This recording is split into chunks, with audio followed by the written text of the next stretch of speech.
work harder. You need to discipline your mind better. We need to help people more than just saying it's okay. It's okay that you're not willing to help yourself out. That's not okay. It's not okay. It's not acceptable. Even though it's your life, if that's acceptable, that's unacceptable. And there's a lot of people in this world, me included, that if I accepted that, I wouldn't be anywhere. So yeah, a lot of people just, they start creating a narrative about themselves that make it okay. The ultimate get out of jail free card. And now the world is set up to have so many get out of jail free cards. Number one, you've got to work on yourself. It's very important that you engage in an ongoing process to develop you. Spend more time on yourself than what you've been spending. It's very important. You owe that to yourself. You'll get scared sometimes. Your mind will go blank on you. Some people you will allow to unnerve you. And you wonder, what's wrong with me? I'm not crazy. That's why you've got to learn to make a conscious, deliberate, determined effort to stand up inside yourself. Working on yourself, watching that inner dialogue, it will determine the quality of your life. I don't believe this. I know this. Happiness for most people is temporary.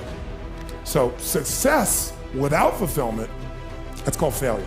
If you know somebody who's got everything they thought they wanted and they're not fulfilled, they got a real problem. So what's gonna make you fulfilled? Finding your gift, contribution. Life's not about me, it's about we. If we feel like we're contributing to someone else, then we don't just get something, we become something. And what you get never makes you happy long term. Who you become makes you very happy or very sad. So part of that art of fulfillment is, what's my contribution? The second part of it is appreciation. Some of you are contributing, but you're not taking the time to really appreciate. You're not noticing. Every moment of your life, you got to decide, what are you going to focus on and what does it mean and what are you going to do? Is it the end of the beginning? Are you being punished or rewarded? Meaning is where all life is shaped, and you have the power to change the meaning. How fast? You better ask a better question or come up with a better answer. But your education is not the most important thing in your life. I'm sorry, it's not. Your dream is the most important thing in this world. It tops your education. The principal came up on the stage while I was speaking. Don't ever say that to my school again. Well, I'm just telling you, dog. You can save your kids a lot of pain if you ever talk to them about their dreams. You got to talk to young people about their dreams. See, it's not your education. The Bible don't even mention education. It ain't even in there. Harvard ain't in there. UCLA ain't in there. The Bible says a man without a dream or vision shall perish. If you talk to kids about their dreams, your dreams can spur you to get the education. But if you never find out what a child is dreaming about, you can't hold their attention. So if you want to make six figures, you can't just be talking about you want to make six figures. You hear what I'm saying to you tonight? If you do the three things I tell you to do tonight, I guarantee you, whatever it is you want to do in life, you'll be able to do.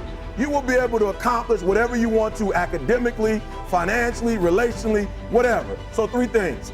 All right, now I'm gonna tell you this story. I gotta get out of here. There was a young man who, he wanted to make a lot of money, and so he went to this guru, right? He told the guru, I want to be on the same level you on. And so the guru said, if you want to be on the same level I'm on, I'll meet you tomorrow at the beach at 4 a.m. He like, the beach? I said, I want to make money. I don't want to swim. Guru said, if you want to make money, I'll meet you tomorrow, 4 a.m.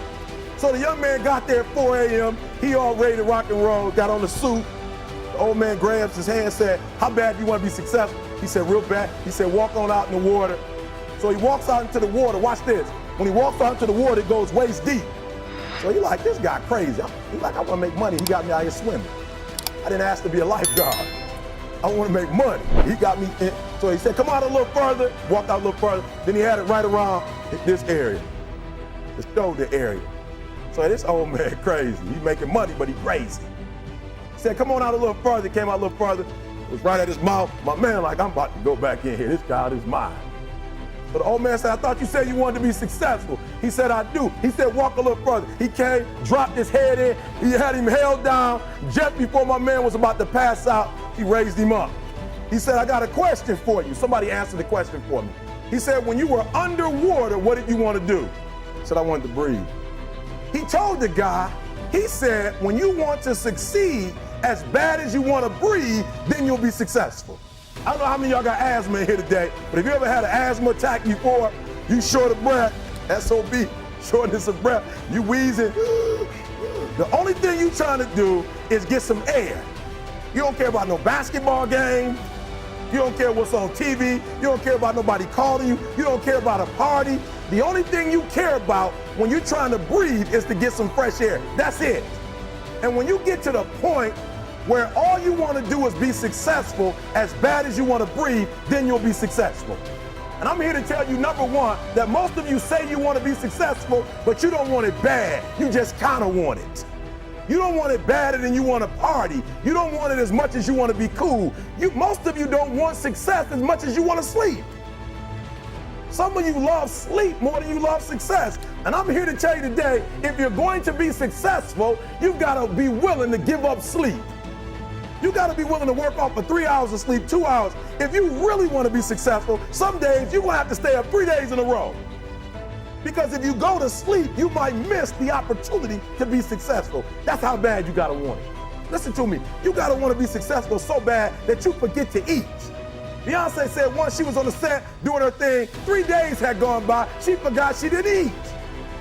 Because she was engaged. I never forget when 50 Cent was doing his movie, I did a little research on 50, and 50 said that when he wasn't doing the movie, he was doing the soundtrack. And they said, when do you sleep, 50?